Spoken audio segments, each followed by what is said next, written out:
Ladies and gentlemen, the clip YouTube ചാനലിലേക്ക് സ്വാഗതം.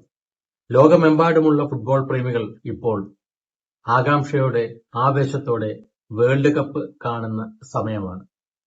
World കപ്പിൽ പങ്കെടുക്കുന്ന ടീമുകളെല്ലാം സർവ്വസന്നാഹങ്ങളും ഒരുക്കി പ്രബലരായ പ്രശസ്തരായ കളിയാശാന്മാരുടെ കീഴിൽ പരിശീലനം നേടി മത്സരത്തിനെത്തിയിരിക്കുകയാണ്. സമ്പന്ന രാജ്യങ്ങളുടെ ടീമുകൾ വളരെയധികം സമ്പത്ത് ചെലവഴിച്ച് അവരുടെ ടീമിനെ സുസജ്ജമാക്കിയിരിക്കുന്നു. എന്നാൽ കേപ്പ് വെർദെ പോലുള്ള ടീമുകൾ അവരുടെ പരിമിതമായ സാമ്പത്തിക ശേഷി വിനിയോഗിച്ച് അവർക്ക് ആവും വിധം വളരെയധികം സുസജ്ജമായ ടീമിനെയാണ് രംഗത്തിറക്കിയിരിക്കുന്നത്. കേപ്പ് വെർദെയുടെയൊക്കെ കളി കാണുമ്പോൾ നമ്മൾ അറിയാതെ തന്നെ വല്ലാതെ മോട്ടിവേറ്റഡ് ആയി പോകാറുണ്ട്. കളി ഇങ്ങനെ പുരോഗമിക്കുമ്പോൾ നമ്മൾ എപ്പോഴും ശ്രദ്ധിക്കുന്ന ഒരാളുണ്ട്. ഗ്രൗണ്ടിലുടനീളം അങ്ങോളം ഇങ്ങോളം ഓടി നടക്കുന്ന റഫറിമാർ. ഈ റഫറിമാര് ഒരു മത്സരത്തിനിടയിൽ ശരാശരി 10 മുതൽ 13 കിലോമീറ്റർ വരെ ഓടുന്നുണ്ട്.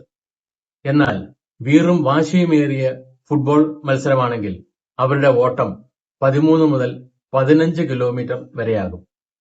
ചുരുക്കി പറഞ്ഞാൽ ഒരു മികച്ച ഫുട്ബോളർ ഗ്രൗണ്ടിൽ ഓടുന്നതിനേക്കാൾ ദൂരം നമ്മുടെ റഫറിമാർ ഓടുന്നുണ്ട്.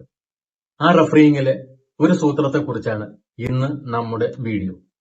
ഇപ്പോ ഫുട്ബോളിലെ റഫറിമാർ ആകെ മാറിപ്പോയിരിക്കുന്നു.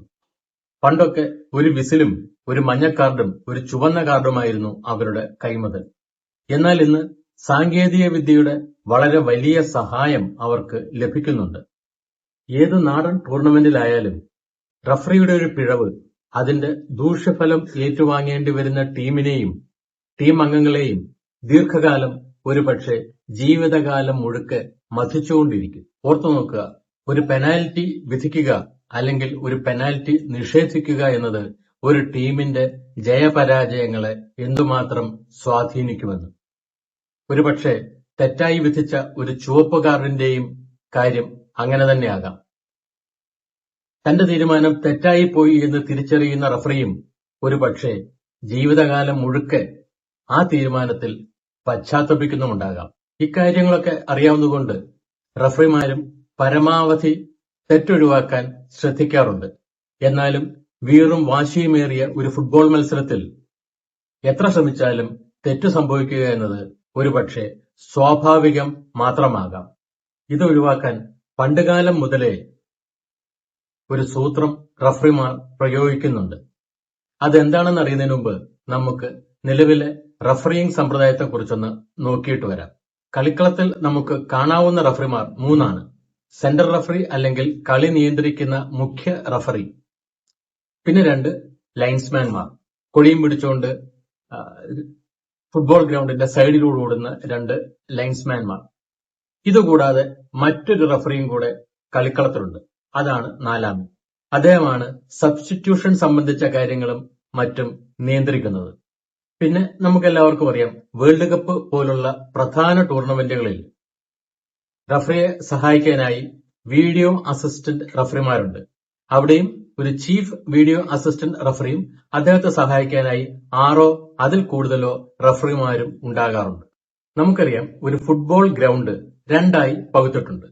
ഓരോ ടീമിനും ഓരോ പകുതി എന്നാണ് വയ്പ്. അങ്ങനെ ഓരോ പകുതിയുടെയും ഇരുവശത്തുമായിട്ടാണ് ലൈൻസ്മാൻമാർ നിലനിൽക്കുക. ഒരാൾ ഇടതു പകുതിയുടെ ഇടതുവശത്ത് നിൽക്കുന്നെങ്കിൽ മറ്റേ ലൈൻസ്മാൻ വലതു പകുതിയുടെ വലതുവശത്തായിരിക്കും നിൽക്കുന്നത്.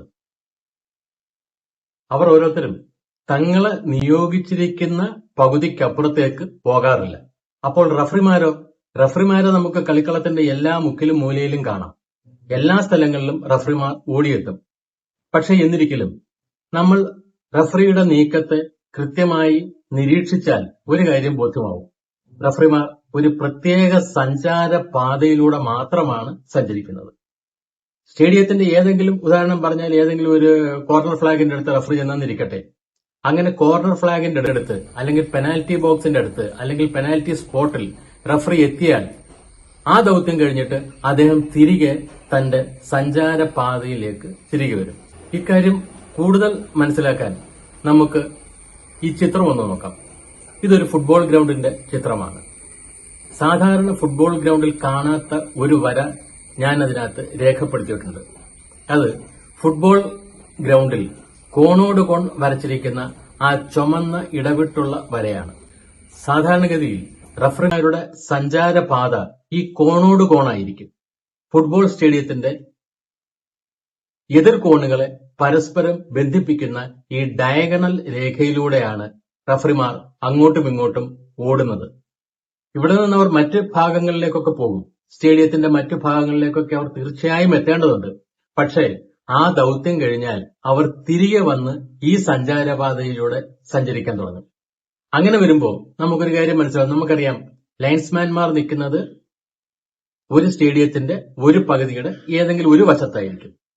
പക്ഷേ ഈ കോണോട് കോണുള്ള സഞ്ചാരപാതയിലൂടെ റഫറി വരുമ്പോൾ റഫറി ലൈൻസ്മാൻ നിൽക്കുന്ന ഭാഗത്തിന്റെ നേരെ എതിർഭാഗത്ത് വരും. അപ്പൊ ഒരു ഭാഗത്ത് ലൈൻസ്മാനും ഒരു ഭാഗത്ത് റഫറിയുടെ സാന്നിധ്യം ഉണ്ടാകും. ഇത് കളിക്കാരെ കൂടുതൽ അടുത്ത് നിരീക്ഷിക്കാനും റഫറിയിങ്ങിലെ പിഴവുകൾ ഒഴിവാക്കാനും സഹായിക്കും. ഈ കോണോട് കോൺ വരച്ചിരിക്കുന്ന പാത ഇതേ രീതിയിൽ തന്നെ ആയിക്കൊള്ളണമെന്നുമില്ല. ഇതിന് വിപരീതമായി സ്റ്റേഡിയത്തിന്റെ എതിർ കോണുകളെ ബന്ധപ്പെടുത്തിയും ഈ സഞ്ചാരപാത ക്രമീകരിക്കും. അത് റഫറിയുടെ ഇഷ്ടമാണ്. അപ്പൊ അങ്ങനെ വരുമ്പോൾ ലൈൻസ്മാൻമാരുടെ പൊസിഷനും അതനുസരിച്ച് മാറും. അപ്പൊ ഈ ഒരു സൂത്രം സാങ്കേതിക വിദ്യയുടെ സഹായം ഒന്നുമില്ലാതിരുന്ന കാലത്ത് റഫറിമാർ സ്വീകരിക്കുകയും കളിയെ കാര്യക്ഷമമായി നിയന്ത്രിക്കുകയും ചെയ്യും.